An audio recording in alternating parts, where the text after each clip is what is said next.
65% of surveyed coaches indicated they support NCAA tournament expansion, and some of the reasons given, well, they might surprise you.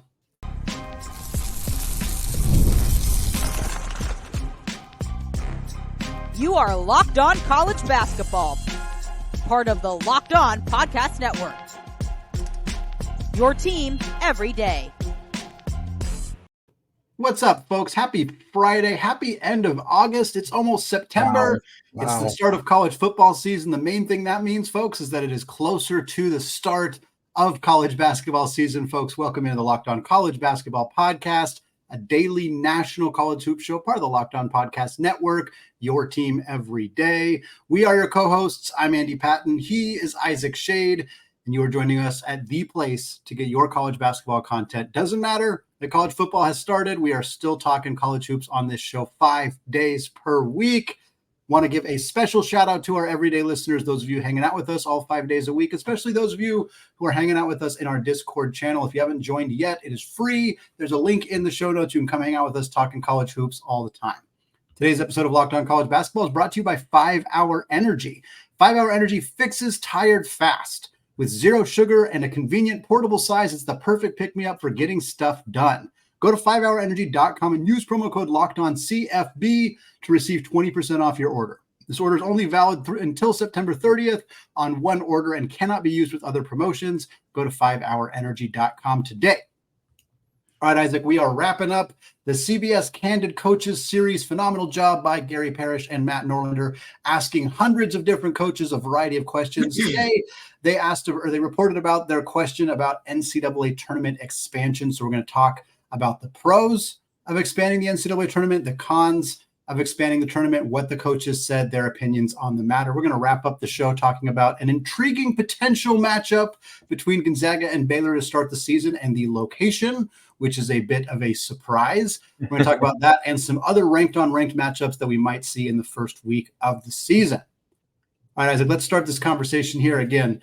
For those of you who have been listening to the show or who have just been following the phenomenal Candid Coaches series that the CBS reporters Matt Norlander and Gary Parrish do, they ask a survey of over 100 Division I college basketball coaches, not all head coaches, not all power conference coaches. Some of them are low major assistant coaches. Some of them are some of the biggest, most high-profile coaches in the game. And so they get this kind of variety of responses. Yeah. And one of the questions, the most recent question that was polled to these coaches was how they feel about NCAA tournament expansion. And I should clarify that the question was asked in a way that gave 3 different options for a response. It was not, should the tournament expand, yes or no? I was telling you, Isaac, offline, I would have been curious what those results would have looked like if the question was that plain and simple.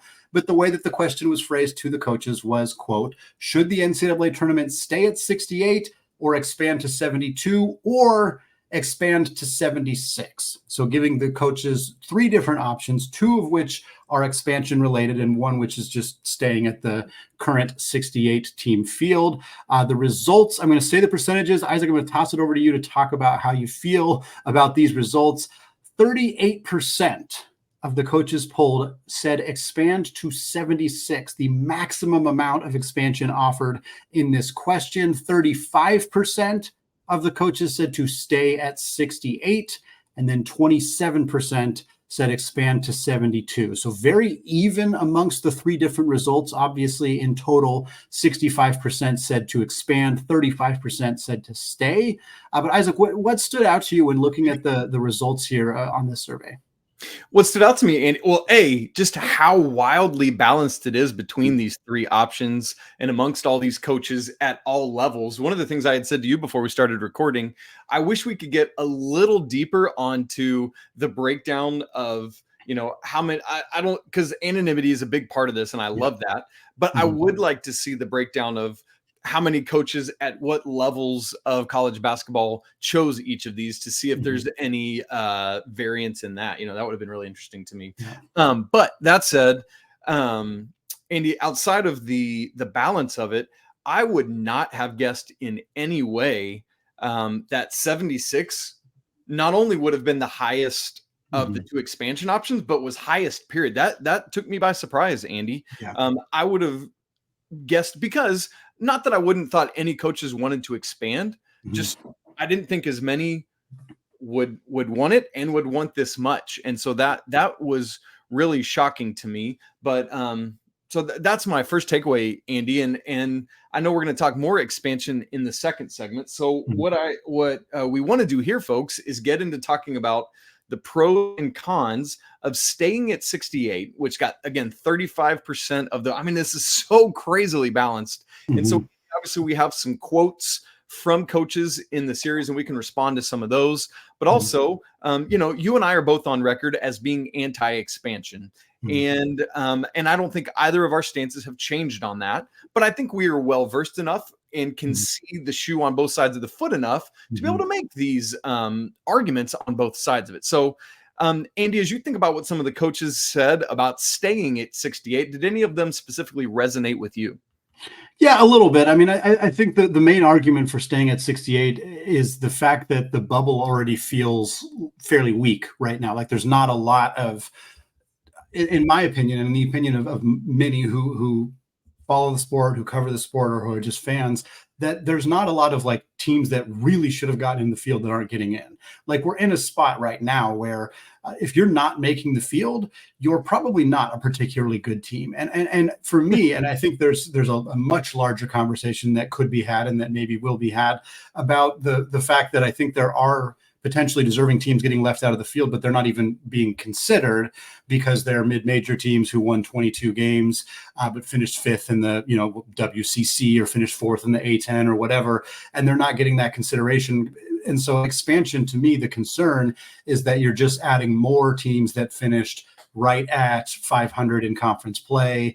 And last year, Virginia was a team that was incredibly poor when they played in their one NCAA tournament game. And while I think there were teams that deserved to be in more than Virginia, like Seton Hall, who won the NIT, or Pitt, or Wake Forest, or somebody like that, like none of those teams, I looked at their resumes and we talked about them a lot before the actual field came out. And none of them were like, wow, that team clearly deserved to be in. Indiana State was probably the most notable example. And again, they're a mid-major. And so I think for me, my opinion about conference or about NCAA tournament expansion is less about the number of teams and more about the way that we're picking teams and the priorities that we're focusing on. And I think that there's, again, we'll talk about scheduling a little bit later in the show. And I think that the way teams are scheduling right now is a byproduct of the way that teams are being picked for the tournament. And I think it's not a catastrophic negative for the sport, but I think there are ways that could be tweaked to be better that don't require us to add more teams to a field that already feels like it's as big as it needs to be, in my opinion. Yeah, I mean, to your point there, as we're talking pros and cons of not expanding, a pro of not expanding is that it continues to make the regular season count for more, right? Because the bigger we get, the less you have to do in the regular season. And so why would I schedule with any level of difficulty? Andy, probably my favorite quote of the coaches that said keep it at 68 was one that you pointed out. And the quote was this: keep it at 68. If high majors can't get at-larges based off that, come on, man. Y'all got all the money, all the resources, 15 staff members. If you still can't make the tourney, that's your fault, not the committee. And Indy, clearly that means this is from a mid or low major coach. But I very much resonate with this because we can bicker and argue all we want about the subjectivity of the teams at the cut line and what some committee members value and what some don't. But if you're a high major who has done your job, you will be in this tournament. And that to me is a big deal. And the bigger we get, the more mediocre it is. And I get the argument of like, well, Division I in totality is expanding, so should the tournament. I hear that. But man, this is a special thing, and it's just the perfect 68. And so the bigger we get, the more unwieldy it gets, and I would struggle with that. Yeah, and I'll make one more quick point before we move on to talk about what the coaches who were in favor of expansion had to say. But I know Ken Pomeroy talked about this a couple months ago, and this topic was kind of it kind of cycles in and out of being in the news every few months for apparently eternity. But Ken was talking about the percentage of teams that make the NCAA tournament is lower now than it was in 1985. His argument being there's more D1 teams, so therefore we should expand the tournament so that a similar percentage of teams make it. And I understand that argument. And when I first saw him present it, he is very good at presenting data, and he wrote a very good article about it. But the problem with that argument is that the majority of teams that have been added to the Division I level since 1985 are not really contending for NCAA tournaments. It's very rare for teams to be in that conversation. There are a few who are newer to the D1 level who are going to compete or have already competed for, automatic qualifying bids in smaller leagues. But like the idea that, there's more D1 teams, so we should let more teams in, when the majority of those new D1 teams are finishing outside the top 10 in like the MEAC and the NEC, like that to me is not moving the needle as much as it should. So I am all for staying at 68. I am not somebody who's like going to be deeply upset or offended or anything if it does expand. I think it is inevitable at some point that it will expand. I don't know how soon. I don't know to what extent. But I think there were a lot of fairly compelling arguments made by some of the coaches to expand. And I think that's an interesting thing that came out of this research from Norlander and Parrish as well.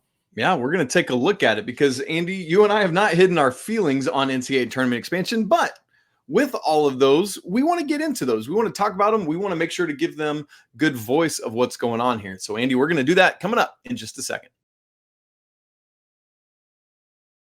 Right after I tell you about Factor. Folks, fuel up with Factor's no prep, no mess meals. Meet your wellness goals thanks to the menu of chef-crafted meals with options like Calorie Smart, Protein Plus, and Keto.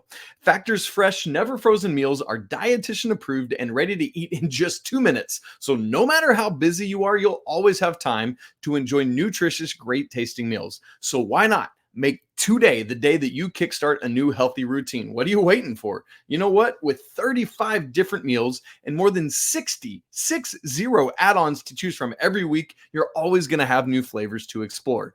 Treat yourself to restaurant quality meals that feature premium ingredients like a filet or shrimp or blackened salmon. Andy, my mouth is watering just talking about it. If you want to get in on that, head on over to factormeals.com/lockedoncollege50 and use code LockedOnCollege50 to get 50% off your first box and 20% off the next month. Man, that's incredible, Andy. So again, if you want that, it's code LockedOnCollege50 at factormeals.com/LockedOnCollege50 to get 50% off your first box plus 20% off on your next month while your subscription is active. Go check out Factor Meals. Today's episode of Locked On College Basketball is also brought to you by eBay Motors, folks. Passion, drive, patience. That's the formula for winning championships, and it's also what helps keep your ride or die alive. And eBay Motors has everything that you need to maintain your vehicle and level it up to peak performance. From superchargers to roof racks, exhaust kits to LED headlights, and more. Whether you're into speed, power, or style, eBay Motors has you covered. And with over 122 million parts for your number one ride or die, you'll always find exactly what you're looking for. Plus, with eBay's Guaranteed Fit, your part is guaranteed to fit your car every time, or you get your money back. Because, folks, with eBay Motors, you're burning rubber, not cash. With all the parts you need at the prices you want, it's easy to make your car the MVP and bring home that W. So keep your ride or die alive at ebaymotors.com. Eligible items only, exclusions apply, and eBay's Guaranteed Fit is only available to U.S. customers. All right, Isaac, continuing our conversation here about the survey released from the Candid Coaches series, talking about the concept of expanding the NCAA tournament. Again, 35% of the coaches surveyed said they wanted to keep the tournament at 68 teams. We then had a group of coaches who said they wanted to expand to 72, and an even larger group who said they were on board with expanding to 76. And Isaac, you and I have made it fairly clear that we are anti-expansion. I think many people who cover college basketball, many people who follow college basketball have tended to skew it. And perhaps we're in an echo chamber. I don't know, but I think the general consensus is anti-expansion. But what we saw in this survey was not only that the majority of coaches surveyed did want expansion, but that it was a healthy mix of Power 5 coaches who were advocating for it, as well as mid-major coaches who were advocating for it. And a lot of the coaches who were in favor, and this is what really stood out to me, a lot of the coaches who were in favor were kind of in favor with specific caveats. That's right. And caveats that likely aren't going to be what would actually happen. I've seen 76, but only if auto bids are automatically in the 64 team field. That's a big one. I think a lot of coaches, and certainly in this environment where a lot of low major coaches are being interviewed, they're going to say, I do not want to be in a situation. And I think Parrish acknowledged in the article that one of the most lopsided questions they've ever asked in this series was about should automatic bids go away in the NCAA tournament. 97% of coaches think that automatic bids should remain in the NCAA tournament. So that is a overwhelming consensus, but you're seeing a lot of these coaches who want to expand, but saying, I only want to expand if more good mid-majors are considered. Somebody specifically said, quote, I would like to see 76 only if more good mid-majors are considered and not another Power 5 team that's not even 500 in their conference. If that's not done for more mid-majors, then keep it at 68. Yeah. And Isaac, that is a very strong argument to me. And in fact, like, I'm not going to be swayed necessarily by that, but if you were to say we're going to add 8 teams and the types of programs we're going to strongly consider are 20-win mid-major teams that finish second, third, or fourth in quality conferences like the Missouri Valley or the WCC or the A10, and there's no way that would be like the way that the ruling would come down. But if we knew that that's who they're going to consider, you'd probably be able to sway me at least in that regard. That's right. Absolutely, Andy. That's where we can get on board with this, right? Like so many of the quotes, like we could read them off, but so many of the quotes here are like protect the AQs. And the one argument that does sway me on keeping automatic qualifiers in the play-in games is that counts as an NCAA tournament unit. And that is a lot of money for that school and that conference. So in that regard, because if you're getting a 16 against a 16 in a playing game, it's guaranteed that one of them is going to get an NCAA tournament unit. Yeah. Aside from that, there is no reason that automatic qualifiers should not be in the main field of 64. That's my biggest frustration. And that's what you see all over and all over and all over. Like, here's one I resonate with. I'm in a one bid league at a place where job security is tied directly to making the NCAA tournament. Let's make it more feasible for non-power 5s to get in at large. And that is one reason for that was a person that voted for 76. Andy, I can get behind that one. That one makes some sense to me because it's like, let's do it. Now, there's also the argument for, this thing is so unwieldy. Is it time to just make like we have in football with FBS and FCS? Maybe, that's a whole other conversation though. Yeah. And so I hear that. Here's what I do not want to see. This was another person that voted for 76. I greatly dislike the play-in games. So if they can come up with a number that's not outrageous, but eliminates play-in games, in worst case, maybe creates buys for the top seeds, that would be ideal. I think the play-in round significantly lessens the NCAA experience for the players and coaches. Well, Andy, I don't know what this person is thinking is going to happen because we can't start any sooner and we can't end any later. That's all tied to the Masters. And when it is, we've got this specific window of time in which we can do this.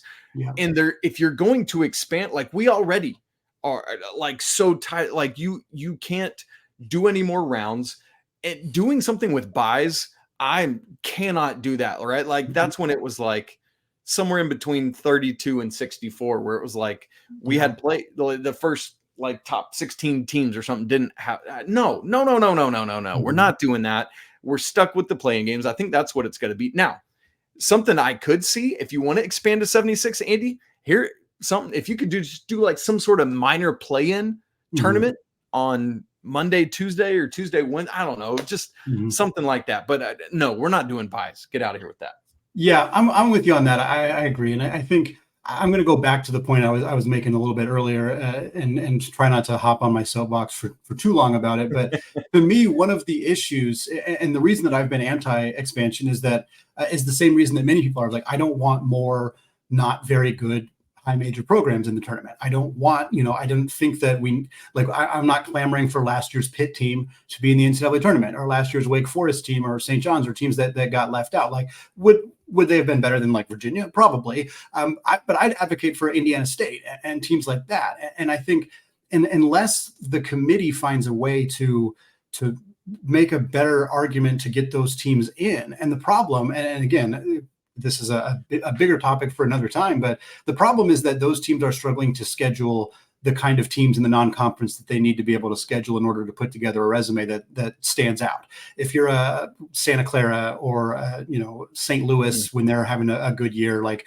Duquesne, I know they got the auto bid last year, but like teams that are top 3 or 4 in the A10, top 3 or 4 in the WCC, those teams, nobody's playing them. Nobody's playing them. I talked about this on the Locked On Zags podcast recently. Arkansas is playing one WCC team this year, and it's Pacific. And they're playing Pacific because they finished 359th in KenPom last year, and they want to just go blow out a team. And so it's like, I would love to see Santa Clara get a crack at Arkansas or San Francisco or teams like that, but they don't get those opportunities because those teams don't want to play them. And so this team then goes out and wins 20 games and clips Gonzaga once or twice in the tournament or in the regular season, or clips St. Mary's, and it has a couple quad one wins and very few bad losses, but they don't have enough quad one opportunities. And to me, that is a problem in the sense, it's a problem that I don't know how to fix, because forcing teams to play, saying high major teams, you have to play these specific mid-major teams, that doesn't work. You can't do that. But there's just a lot of logistics that I think prevent these programs that are good enough to make the NCAA tournament from getting in. And then when they do, you do what the horrendous committee did 2021 when they played Murray State and San Francisco against each other in the first round, which was appalling to do that to those two mid-major programs. But like, if we can find a way to get more teams like that, 20 plus win teams that didn't win their tournament, but that, had decent resumes, that would be great. But my concern is that expansion is going to lead to, more opportunities for Northwestern and teams like that to get into the field when they really weren't all that deserving in the first place. So that would be my pitch would be, let's find a way to fix this. But it's a problem that has nowhere close to a simple solution, unfortunately. No. Andy, last thought for me, and I think you had one last thought about the selection process as well. But for me, I appreciate that the committee has been and is taking their time to make this decision, like that they're not taking it lightly. But for me, it's a thing of like the whole landscape has been so wackadoodle, from COVID to NIL to transfer portal. Then we've had all the conference realignment, and now we're waiting on this House settlement news to come through. And it's like, let's not change anything else until the landscape lands a little bit more and we're on a little more sure footing. I guess the nice thing, as we think about selection, and maybe this is a segue into what you're about to talk about, but we're getting more on the team sheets, more metrics, and hopefully that's going to help. And so I'd like to see if that can be better again before we make changes one way or another. Don't mess with it. Yeah, no, honestly, between what I said and what you just touched on, that's pretty much my whole point. I'm glad we've seen the committee is trying to get more data points for the people who make those decisions to utilize. I think there's going to be continued growth in that area, but I still think that there's this subset of teams that are just kind of left in the lurch right now, and I'd like to see that somehow get addressed. But again, if I had answers, I promise you I'd tell them. I just don't know what they are yet. That's right. Well, Andy, we're about 9 weeks away from kickoff of the college basketball season. Last year, Andy, in the first week of the season, we had exactly one game of a ranked team against a ranked team. This year, we already have multiple games of this nature. And man, thank goodness that's not going to be the case this year. One of them, in fact, might not even happen in America. How fun is that? We'll talk about that coming up in just a second. Right after I tell you about 5 Hour Energy. Look, just about every day after lunch, I start feeling tired and I hit that afternoon lull, man. And folks, if you're like me, you're like Andy, he's a new dad. He's feeling it all the time. All the time. Good news, folks. You're not alone, because we're with you. In fact, research shows that more than 70% of us hit that wall after lunch. So why not let a 5 Hour Energy shot help you leap over that wall instead of crashing into it? I've been working on cutting sugar out as I get a little bit older in life, so I love that 5 Hour Energy is a zero sugar drink. Plus, it's this convenient portable size and is the perfect pick-me-up to help you get stuff done post-lunch. The 5 Hour Energy website has flavors galore like watermelon, tropical burst, grape, berry, and more. Try them all. And on the site, you can go make your very own 12-pack or 24-pack, choose your own flavors, and get it delivered right to your door. So just go to 5hourenergy.com. That's the number 5, not spelled out, and get some 5 Hour Energy product today. You can use our promo code LOCKEDONCFB to receive 20% off your order. Offers only valid until September 30th on one order and can't be used with other promotions. And the code is no good on subscription orders. Go on to 5hourenergy.com today. Andy, it's been rumored for a while now that we might get a little Baylor Gonzaga action sometime early in the season. We've been hearing behind the scenes that might be sometime in week 1. And I know that you actually just recently had some good conversation about this on Locked On Zags. And as we think about this, Baylor, Gonzaga, Baylor, we expect both these teams to be top 10 preseason, top 15 worst. I think they'll be top 10. Yeah. I will have them both top 10, I should say. And so, Andy, I know you got some good insight into this. Why don't you hit us with what we're hearing about this potential matchup? Yeah, I spoke with Rocco Miller, who, folks, if you're somebody who follows college basketball closely and you're on social media, definitely give Rocco a follow. He runs bracketeer.org. He does a lot of bracketology stuff, but he also does a ton of scheduling stuff. He's really, really plugged into non-conference schedules as they come out. And so I spoke with him on Locked On Zags about the remaining games for Gonzaga's schedule. And he mentioned that while the reporting up to this point for the Gonzaga-Baylor game in the first week of the season has been that they were trying to find a venue in Las Vegas to play the game, and that it was expected to potentially be as early as November 4th, the opening day of the season, that now, and this is according to him still a rumor, although he kind of expects that it is going to happen, the expectation is that Gonzaga and Baylor will in fact play on November 6th, which is the first Wednesday of the season, and that instead of being in Las Vegas, this game is going to happen in Mexico City. Ooh. And if that ends up being a reality, that is an incredibly cool opportunity for Gonzaga, for Baylor, for the Big 12, for college basketball in general, for Mexico City. Like, it's got a lot of benefits. And folks who've been paying attention to this, the Big 12 has been trying to get into Mexico City for a while now. Over a year, there was rumors of a Houston game being played in Mexico City. I think that was maybe last year or 2 years ago. I guess it must have been last year with them in the conference. So that they weren't able to make it happen. But now this is something that they're working on. Obviously, Gonzaga and the Big 12 have been rumored. And now with the UConn rumors kind of coming back up, it's very intentional that Gonzaga is the team being willing to make this event in Mexico City potentially happen. That is not a coincidence. Again, I said this on the Zag show. I'll say it here.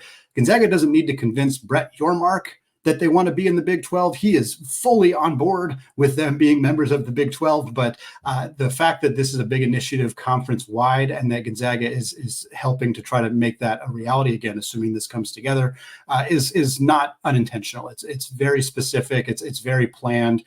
It sounds like the game would be on Flow Sports if this were the reality, which would make it a pay-per-view event, which I know is not everybody's cup of tea. I certainly understand that, but what an incredible, even if this game happens in Vegas, even if it happens a different day, if it happens in the first week of the season, Gonzaga Baylor, it's hard to get a whole lot better now. Rematch that 2021 national championship, Scott Drew, Mark Few, 2 of the 5 best in the game. Like, this is an incredible, exciting, fun matchup. Jeremy Roach versus Ryan Nemhard, Norchad O'Meara versus Graham Ike. Give me every single aspect of this game. I think it'd be an absolute blast. And if we get this thing in Mexico City, oh boy, that's going to be one of the most fun games the entire year.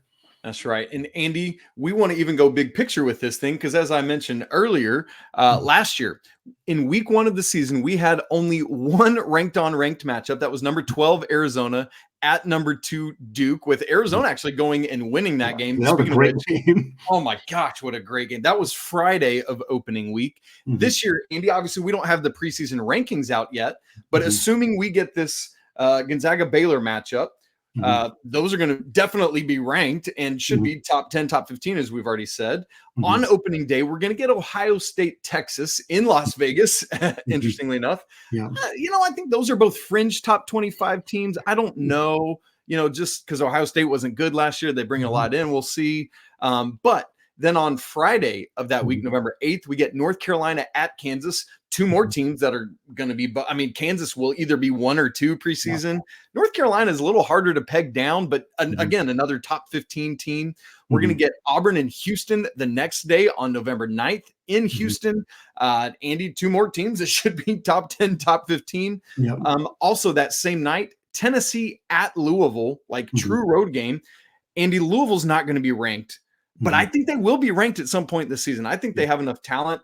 But Tennessee definitely is. And we also, that weekend on the 10th of November, we get Michigan at Wake Forest. Again, both fringe teams that we think have the talent, but we don't know if they'll be ranked preseason. So, Andy, man, Arizona Duke, thank you for last year, but we're going to have so many ranked matchups in week 1 this year. Keep on coming, coaches. Keep scheduling this stuff. It's the goods. Yeah, I'm pumped. It's such a good thing for the sport to have more marquee matchups early. And in an era where rosters are turning over the way that they are, I'm actually kind of surprised that we're seeing more coaches being willing to do this. Like Calipari and Arkansas is a great example. They're playing, some really good games early in the year, and they're in a situation where their entire roster is different, except for Trevor Brazil. And when we talked about Baylor already, like they're coming in with multiple new starters. I think at least 3 new starters for that team. So Tennessee has to replace key pieces. Like these are teams that are going to be very different looking from where they were last year, and they're still willing to challenge themselves early in the season.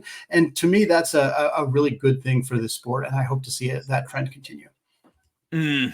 Man, I love it, Andy. It's coming. Like we said, it's just over 9 weeks away before this starts. Football's starting this weekend. It's going to be so much fun. And that means we're just leading right on in to CBB, baby. Let's make it happen. Absolutely, folks. That's going to wrap it up for us today here on the Locked On College Basketball Podcast. Thank you so much for making the show your first listen or your first watch of the day. We got more fun stuff coming your way next week. We're going to continue to start to get into our conference previews, our team previews. We got some of that stuff lined up for you as we get into the month of September, and very excited about those opportunities. We're going to have some fun guests lined up for you as well. Continue to keep you up to date on recruiting news as we see stuff with that as well. As always, want to say apologies to the Lawyer family. Let's go Wildcats. And until Monday, have a fantastic weekend watching football for those of you who celebrate. But until Monday, peace out.